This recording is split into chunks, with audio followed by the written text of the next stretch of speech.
반갑습니다. 여러분. 쉽고 재미있는 수화 타로입니다. 오늘은 신화 타로 10번 운명의 수레바퀴에 대해서 알아보려고 합니다. 운명의 수레바퀴 속에는 모이라이 신화가 들어있죠. 운명의 수레바퀴는 우리의 삶의 순환과 변화를 상징합니다. 모이라이 새 여신처럼 우리 인생도 시작과 과정, 종결을 반복한다라는 거예요.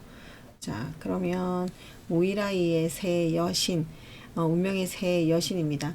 카드 그림을 보면 운명의 수레바퀴 이 카드에는 어두운 동굴 속에 새 여자가 그려져 있습니다. 첫 번째 여성, 그래서 황금 방추에서 실을 잡고 있고요. 두 번째 성숙한 미모의 여성이고 그 손으로 실의 길이를 재고 있습니다.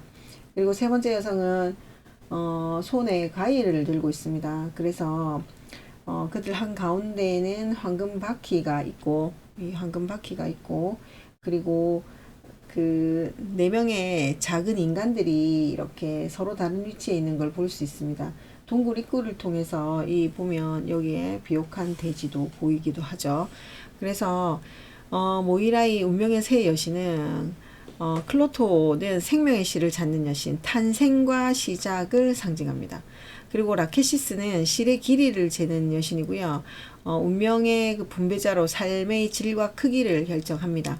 아트로포스는 실을 끊는 여신이에요. 그래서 삶의 종결과 죽음을 담당하는 여신이다 라는 거.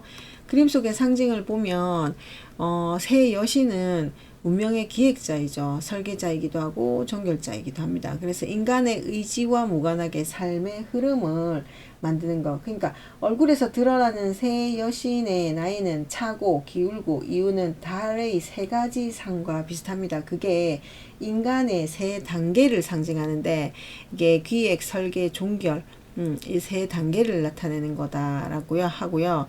동굴은 생명이 탄생하는 자궁과 생명의 기소인 무덤을 암시하는 거. 그러니까 이게 운명의 시작과 끝을 상징하는 건데요. 신성한 공간, 무의식, 인생의 숨겨진 면, 다른 면, 숨겨진 운명을 상징하는 거죠. 운명의 실, 이래서 지금 모이라이가 잡고 재고 자르는 실은 자궁에서 일어나는 육체 조직의 발생 과정과 유사하다. 따라서 운명은 유전과 육체 자체에 의해서 속박되는 걸 암시한다라는 거예요. 그래서 인간의 삶의 순환을 상징하는 거고, 이들이 정한 길은 인간은 거스를 수 없다라는 게 핵심입니다. 신화적 위상으로 봤을 때는 제우스조차도 거스를 수 없었던 여인이다라는 거예요. 그래서 모이라이부터 먼저 살펴본다면 운명의 새 여신 이야기인데요. 모이라이는 고대 그리스 신화에서 운명을 지배하는 새 여신입니다. 그래서 이름이 아까 클로도, 그 다음 라케시스, 그 다음에 아트로포스라고 얘기하죠. 그래서 지금 여기서 봤을 때 클로토, 이건 찾는 자, 그러니까 실을 방추에 찾아서 생명을 시작하는 여신이고요. 그래서 인간의 삶을 시작시키는 존재입니다. 그래서 클로토의 손길은 탄생의 순간을 의미하더라라고 하고, 라케시스는 클로토가 만든 실의 길이를 측정하는 여신이거든요. 그래서 실의 길이는 그 사람의 수명, 운명, 사건의 크기를 나타내는 거예요. 그래서 이 라케시스는 운명의 분배자죠. 그래서 누가 어떤 삶을 살게 될지 결정하는 역할을 하더라라는 거고요. 아트로포스는 끊는 자. 그러니까 삶의 실을 끊어서 죽음을 선언하는 여신이다. 그래서 아트로포스가 내리는 결정은 되돌릴 수 없다. 그래서 삶의 종결자로 기능을 하고요. 죽음뿐 아니라 인연, 사건의 종료, 종결과 죽음을 담당하는 것, 그것을 상징하는 것이다 라는 거예요. 이 세 여신은 항상 함께 작동을 하고요. 하나의 인생을 구성하는 시작과 과정과 종결을 상징한다. 그래서 이 모이라이의 신화적 위상을 보면 제우스조차도 거스를 수 없는 존재였다. 그래서 모이라이는 단순한 조력자나 조연신이 아니고요. 이 모이라이가 내리는 운명은 신들조차 완전히 통제하지 못하는 절대 법칙임을 상징합니다. 그러니까 예를 들면 뭐 어떤 전사든 어떤 영웅이든 모이라이의 실이 끊어지는 날은 피할 수 없다. 그래서 그들의 결정은 감정, 도덕, 희망과 무관하게 작동한다라고 보시면 됩니다. 그래서 모든 우주 질서의 근본이고 모든 존재의 기반이 되는 거. 그리고 공정하고 냉정하게 운명을 집행한다라는 게 모이라이의 위상. 그러니까 제우스조차도 거스를 수 없었다니까 절대적 법칙의 상징이다라고 보시면 되고요. 이들이 작업하는 곳은 동굴입니다. 여기가 이제 운명의 작업실인데 모이라이의 작업은 깊은 동굴 그리고 세상과 격리된 장소에서 이루어진다 합니다. 그래서 이 동굴은 시간과 현실, 의식의 너머에서 존재하는 공간이더라. 그래서 인간이 이해하거나 간섭할 수 없는 차원을 상징한다 하고, 끝없이 이들은 실을 잡고 재고 자른다. 그래서 온 인류의 운명을 만들어내는 곳이다. 끝없는 작업을 한다라는 거. 그래서 이 신화에서는 그러니까 삶은 우리가 선택한 것 같지만 어딘가 이미 짜여 있는 실에 따라서 움직이고 있다. 라는 비유적 진실을 보여준다라는 거예요. 자, 모이라이와 인간의 삶을 한번 살펴볼게요.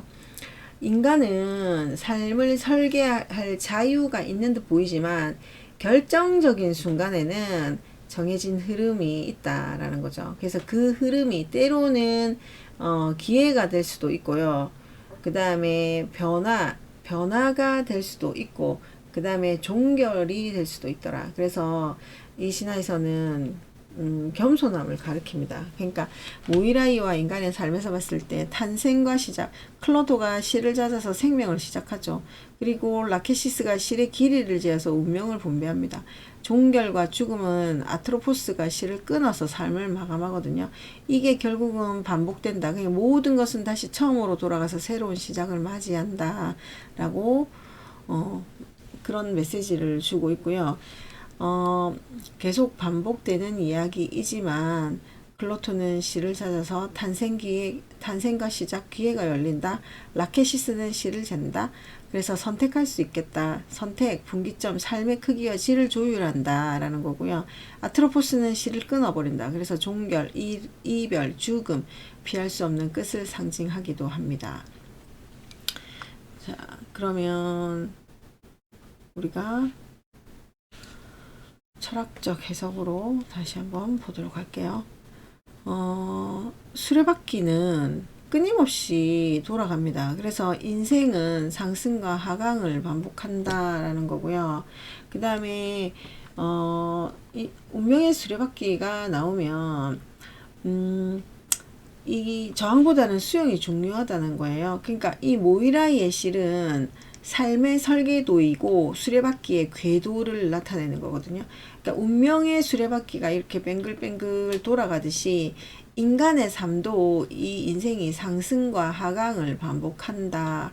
그리고 탄생과 죽음을 거듭한다. 그러면서 이어진다라는 거거든요. 그래서 이 카드는 순환의 지혜, 흐름에 대한 이해, 변화의 필요성, 그러니까 변화를 받아들이는 거, 그런 거를 상징한다라고 보시면 됩니다.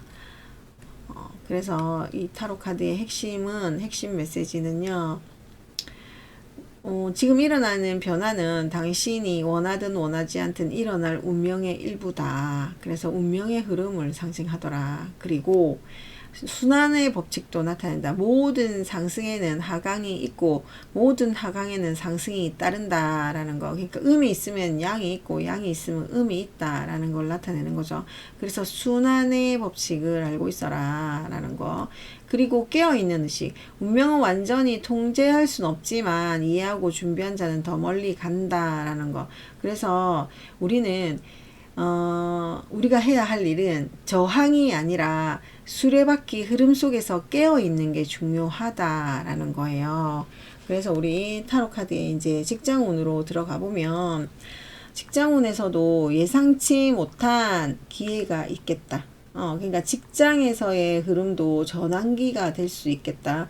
그리고 갑작스러운 인사 이동, 그 다음에 부서의 변화, 제한이 있을 수 있고 전환의 가능성이 있다. 그리고 운이 좋게 오는 기회가 있을 수도 있어요. 근데 중요한 것은 준비된 사람만이 운명의 흐름을 활용할 수 있습니다. 그래서 지금 변화는 피할 수 없지만 그 방향은 준비한 만큼 달라진다라는 거예요. 그래서 예상치 못한 변화 있을 수 있습니다. 갑작스러운 인사이동, 이것을 미리 준비를 해라. 준비된 사람만이 이 흐름을 활용할 수 있다라는 거고, 변화는 피할 수 없어요. 근데 그 방향은 준비한 만큼 달라진다. 그래서 10번의 운명의 수레바퀴는 준비해라. 상황의 흐름에 따라가라 라는 거거든요.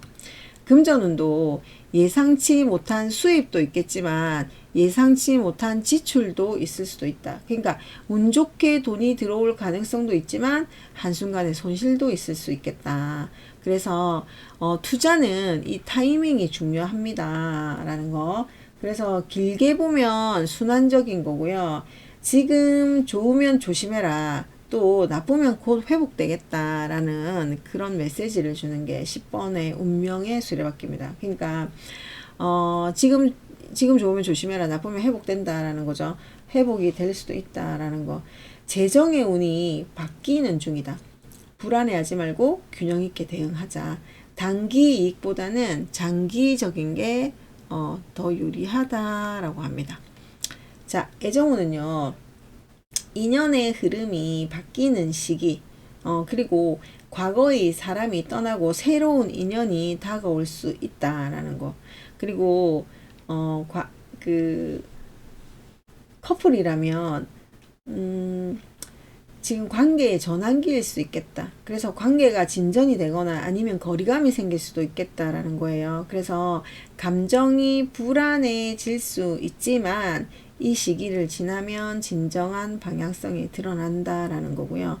어떤 관계든 지금은 흘러가는 대로 돌아. 과도하게 통제하지 말자.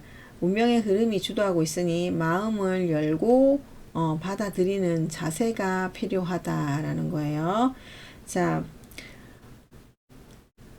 요약을 해보면 여신이 3명이 나옵니다. 그죠? 여신이 3명이 나오고, 그 다음에 삶은 우리가 선택한 것 같지만 이미 짜여진 실에 따라서 움직인다라는 거고요. 그 다음에 순환, 모든 것은 끝없이 돌아가는 수레바퀴처럼 순환하더라라는 게 이 카드의 요약입니다. 핵심 키워드는 다시 보면 운명, 모든 것은 이미 정해져 있는 흐름 속이다. 그래서 지금은 우리가 순환, 삶에 끊임없이 돌아가는 수레바퀴와 같더라. 그리고 모든 상황은 변하고 그 변화는 피할 수 없다. 저항보다는 수용하자라는 게 10번의 운명의 수레바퀴입니다. 그러니까 지금 내가 잘나서 움직이는 것 같이 보일 수도 있어요. 하지만 지금은 운명의 전환기이고 내가 저항보다는 수용적으로 받아들여라 라는 거거든요. 그래서 마무리 메시지를 보면 지금 우리 앞에 펼쳐진 변화는 우연이 아니다. 이미 실로 잦아진 흐름 속에서 우리의 삶을 다음 장으로 이끌고 있다라는 거거든요. 그래서 수레바퀴는 멈추지 않습니다. 상승을 하면 하강도 있고, 그리고 이게 상승이 있으면 하강이 있는데 이 분위기를 맞추려고 하면 내가 깨어 있어야 된다. 그래서 수레바퀴가 돌고 있는 이 흐름에 깨어 있는지 확인하셔야 되고, 모이라이의 실은 이미 이어지고 있습니다. 그리고 그 실을 따라서 하나씩 앞으로 나아가고 있는 상황입니다. 그래서 두려움이 아닌 변화 속의 가능성을 가지고 있고, 운명은 고정된 것이 아니라 흘러가는 방향이다라는 거. 그래서 그 흐름 위에서 우리가 나다움을 잊지 말자라는 게 마무리 메시지이거든요. 그래서 운명의 수레바퀴는 새 여신 이야기가 나와서 인생은 인생이 일어나는 변화는 우연이 아니다. 그리고 그것을 받아들이자라는 카드이고요. 금전운도 들어오는 게 있으면 나가는 게 있다. 직장의 운에서도 마찬가지. 내가 약간의 움직임이 있는 시기이구나 라는 거. 애정운에서도 변화 변동이 있을 수 있겠다라는 거예요. 그래서 10번의 운명의 수레바퀴는 일단 변화를 받아들이되 저항하지 말고 있는 그대로 수용하자라는 메시지를 전해줍니다. 자, 그래서 오늘도 10번 운명의 수레바퀴 신화타로 알아보았고요. 다음 시간에는 11번 카드로 찾아뵙도록 하겠습니다. 감사합니다.